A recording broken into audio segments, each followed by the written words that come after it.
Selamat datang. I'm Adler. Let's get to work. This is the sixth in a series of video presentations about Indonesian grammar, nominalization. Nominalization, the affix system. As shown in the flowchart on the right, the affix system uses two pathways to make nouns, an indirect pathway and a direct pathway. In the indirect pathway, the affix system first makes verbs from the bases that are fed into it. These verbs are then further modified to make nouns. In the direct pathway, the affix system makes nouns directly from the bases that are fed into it. The main players are peng, an, ke, an. Analogously to meng, peng is shorthand for pu, peng, pum, pun, pun, per. Here's a flowchart that shows some of their uses. Peng can modify meng verbs to make nouns for doers and doees, modify verbs for doers, modify noun bases for synonyms. Peng an similarly has various functions, same for an and ke an. Here, the point is that nouns derived by affixation with peng, peng an, usually relate to actions because they're derived from meng verbs. By contrast, nouns derived with ke an usually relate not to actions but instead to abstractions because they're derived from verbs, noun bases, adjective bases. Here's an example. Peng an, the meng verb mengayunkan kapal. Transitive verb can become pengayunan kapal, axe swinging. Ke an, kapak tumpul, a dull axe, becomes ke tumpul an kapak, the dullness of an axe. In addition to bases, other word types can be fed into the affix system. For example, the circumfix ke an often combines with tidak plus adjective. Example 1a, nyaman, comfortable, can become ke nyaman an or ke tidak nyaman an, comfort and discomfort.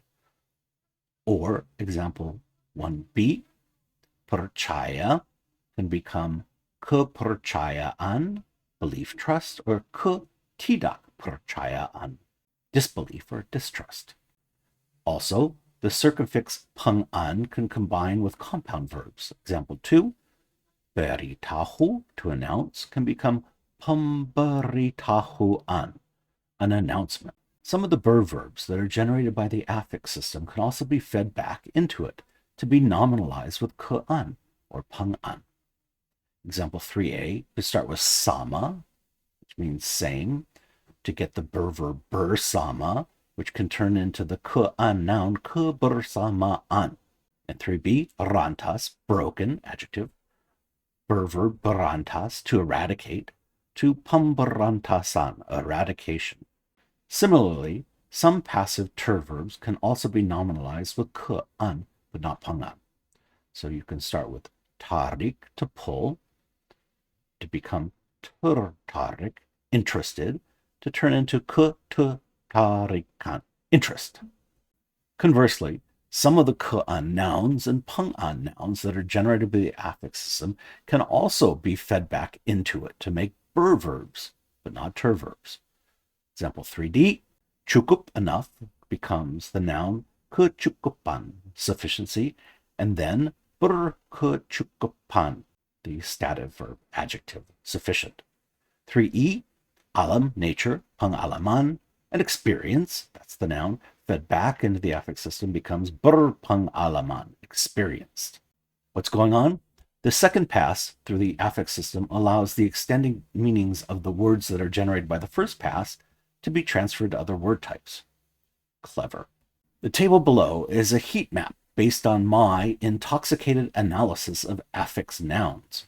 For example, peng can combine with meng verbs, verbs, nouns, not adjectives, to make various meanings. Example 1, menulis could become penulis, a rider.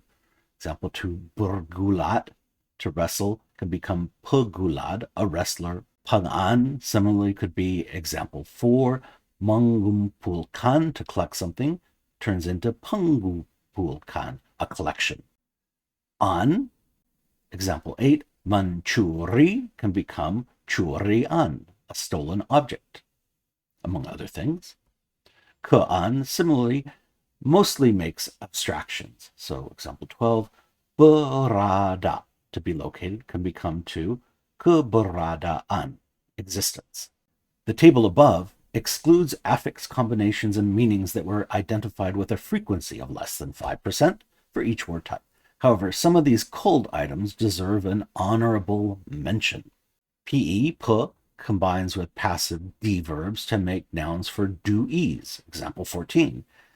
Dicintai means loved, and pacinta, which can also mean someone who loves, can, when derived from dicintai, mean someone who is loved. Combines with adjectives for personal characteristic to make adjective-like nouns. Example 15, malu, shy, can become pemalu, a shy person or shy. In addition to combining with verbs, pangan also combines with transitive verbs and nouns to make nouns for locations. 16a, menjagal, to slaughter something, becomes penjagalan, a slaughterhouse, the location of the action. 16b, kubur, a grave, can become perkuburan or pukuburan, a cemetery. Sometimes combines with nouns to make nouns for doers.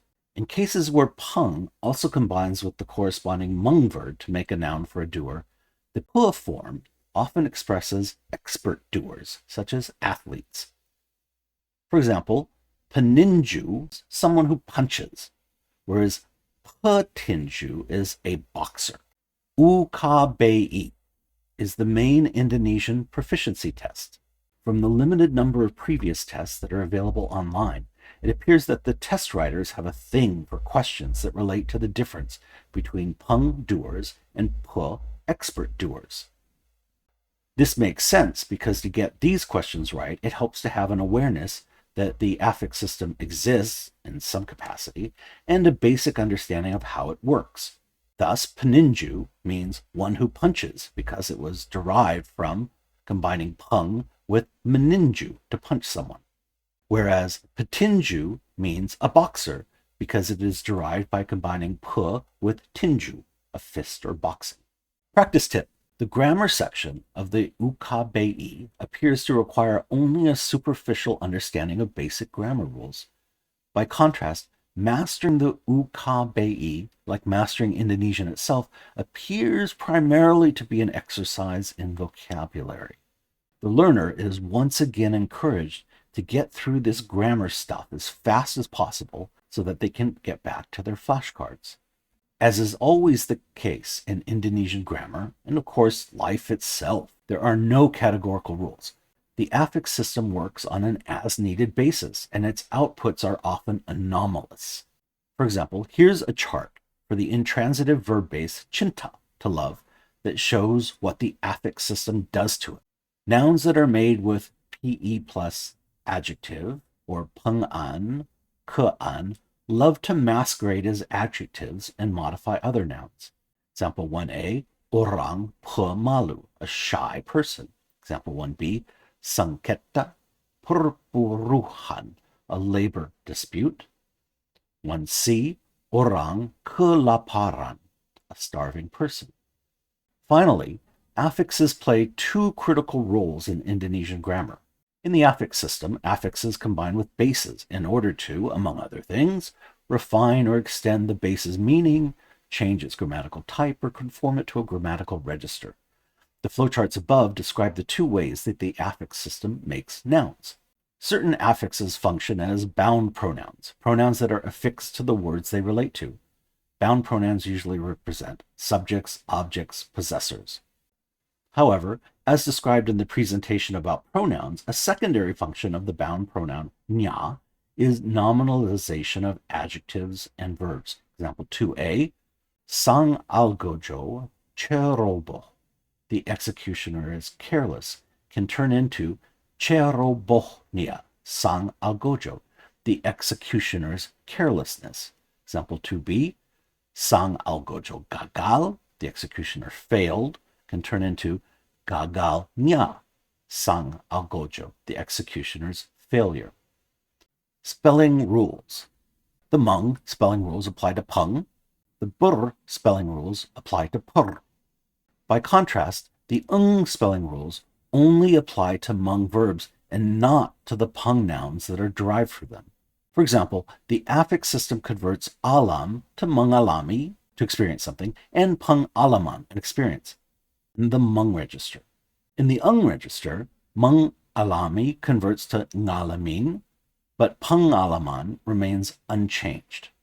Mumpur verbs are exceptional, presumably because mumpur, turning into pumpur, would result in obnoxious stacked plosives. As a result, mumpur becomes pumur instead of pumpur. For example, mumpur ole, to get something, becomes pumurole han, an acquisition, instead of pumpur ole han.